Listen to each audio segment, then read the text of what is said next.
Halo teman-teman, hari ini saya punya Samsung Galaxy A37 dan saya akan menunjukkan panduan optimasi baterai untuk ponsel kalian.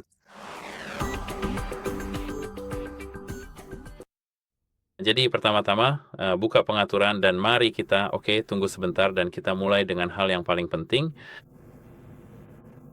Jadi buka pengaturan, gulir ke bawah ke bagian baterai di sini dan setelah kalian melihat baterai seperti yang bisa kalian lihat di sini, ya ada mode penghematan daya tinggi.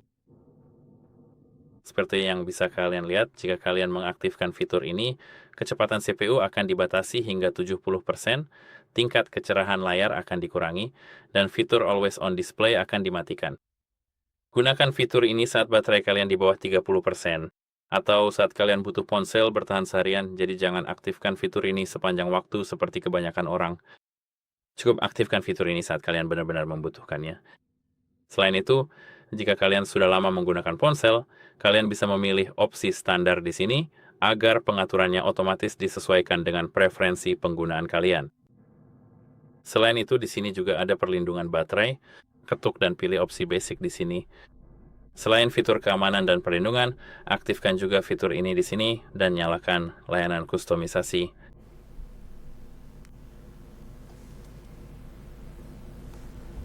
Lanjutkan dan aktifkan sekarang. Di sini kita bisa kembali.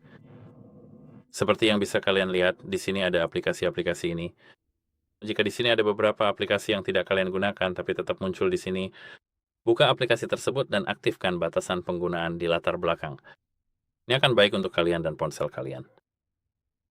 Tentu saja, lakukan ini jika kalian memang tidak membutuhkan notifikasi dari aplikasi-aplikasi tersebut. Nomor 3, kurangi penggunaan daya layar, jadi kembali dan masuk ke menu tampilan di sini. Di sana, kalian bisa mengaktifkan kecerahan adaptif atau menurunkan tingkat kecerahan secara manual. Jaga tingkat kecerahan di sekitar sini pada slider ini, jadi sekitar 30 atau 50%. Gunakan di dalam ruangan dan matikan fitur kecerahan ekstra, yaitu yang berwarna merah, seperti yang bisa kalian lihat di sini. Dan juga matikan Adaptive Color Boost. Di sini, pada mode layar, pilih Vivid atau Natural, pilih yang natural dan itu akan lebih baik untuk layar kalian. Selain itu, pilih Motion Smoothness di sini, dan pilih Standard saja, Adaptive 130 Hz sudah cukup. Selain itu, di sini ada pengaturan mode gelap pada tampilan, aktifkan mode gelapnya. Dan sekarang seperti yang bisa kalian lihat, ini adalah layar OLED. Jadi ini membantu melindungi dari parasit dan lebih nyaman untuk mata di malam hari. Dari mode ini bisa dijadwalkan atau diatur secara tetap. Seperti yang sudah saya bilang, layar ini adalah OLED. Dan apa artinya itu? Layar OLED berarti piksel yang tampil gelap di sini tidak menyala. Mereka berada di tingkat kecerahan hampir nol atau benar-benar mati. Dan itu sebenarnya sangat-sangat bagus. Jika saya misalnya mengambil foto, kalian akan melihat bahwa untuk foto hitam pekat, kalian tidak akan melihat layar ini menyala. Selain itu, matikan koneksi yang tidak digunakan. Jadi gulir ke bawah di sini sekarang. Seperti yang kalian lihat, jika kalian memperpanjang, kalian bisa melihat Quick Sure, ketuk, dan di sini nonaktifkan. Jadi lanjutkan. Oke, kita hanya ingin yang penyandang disabilitas, jadi tunggu dulu. Dan sekarang seperti yang Anda lihat tuh, kami tidak memilikinya. Di mana benda ini? Di mana tongkatnya di sini? Siapa yang bisa berbagi dengan Anda? Tidak pedas yang Verlabranian. Selain itu, Anda dapat menonaktifkan layanan lokasi yang tidak Anda butuhkan, sama seperti Bluetooth, sama seperti Wi-Fi, dan lain sebagainya. Khususnya layanan lokasi, yaitu GPS. Hal itu secara diam-diam menguras baterai. Tentu saja, jika Anda ingin menemukan ponsel Anda saat hilang, Anda perlu mengaktifkannya.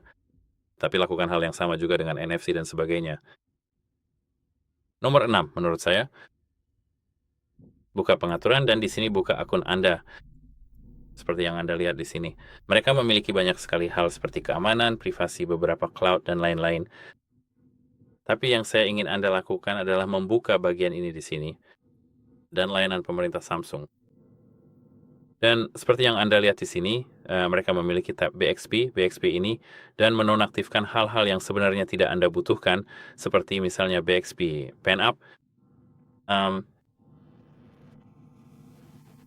Kunjungan dari Samsung menurut saya berbagi grup juga tidak berguna bagi saya, tentu saja untuk saya dan lain sebagainya. Ini sebenarnya hal yang sangat penting untuk dilakukan karena Anda hanya akan menghapus tautan hal-hal yang tidak berguna. Jadi, sekarang Anda ini bisa kembali dan di sini gulir ke bawah ke notifikasi. Nonaktifkan notifikasi yang tidak penting. Setiap notifikasi membuat layar dan CPU aktif. Ini adalah perubahan kecil, tapi dampaknya terasa. Jadi di bagian notifikasi ini, nonaktifkan notifikasi dari aplikasi yang sebenarnya tidak Anda butuhkan, seperti Galaxy Beams misalnya. Jadi ini adalah hal berikutnya, dan sekarang biarkan saya lanjut ke hal berikutnya lagi, yaitu baterai adaptif.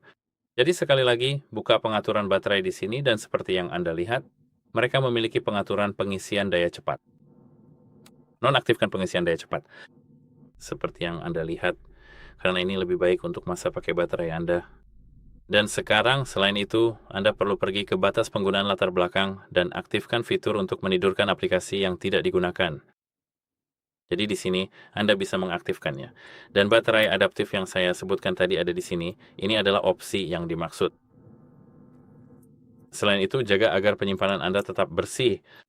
Jadi jika Anda menghapus beberapa file, hapus juga dari tempat sampah, hapus file sampah, dan aplikasi yang tidak digunakan. Karena penyimpanan yang penuh dapat memperlambat sistem dan meningkatkan penggunaan daya. Gunakan pengisi daya pintar secara proporsional. Isi daya smartphone Anda dengan cerdas. Praktik terbaik adalah menjaga baterai Anda antara 20 hingga 85%. Hindari mengisi daya semalaman jika memungkinkan. Di perangkat pribadi iPhone 16 Pro maksud saya tidak terlalu mempermasalahkan pengisian daya di malam hari, bahkan pengisian daya semalaman. Dan sekarang setelah hampir 2 tahun, maksud saya 1,5 tahun, kondisi baterai saya hanya 91%, sementara teman saya masih 95%. Jadi sini Anda tahu, ada perbedaan ketika Anda menghindari pengisian daya semalaman dan menggunakan pengisi daya asli. Ini membantu menjaga kesehatan baterai dalam jangka panjang, seperti yang sudah saya katakan. Nomor UH11 dan yang terakhir. Hindari aplikasi yang boros baterai, seperti misalnya wallpaper hidup, penggunaan 5G terus-menerus di area dengan sinyal lemah, dan widget animasi berat. Saya tidak tahu tentang beberapa aplikasi pihak ketiga, selalu tampil di layar, nonaktifkan, selalu putar jika Anda tidak membutuhkannya. Saya tidak tahu apakah ada yang membutuhkan layar, saya rasa itu hanya hiasan saja. Namun di sini saya akan menampilkannya di log 3.0.0.0 dan nonaktifkan itu. Jadi,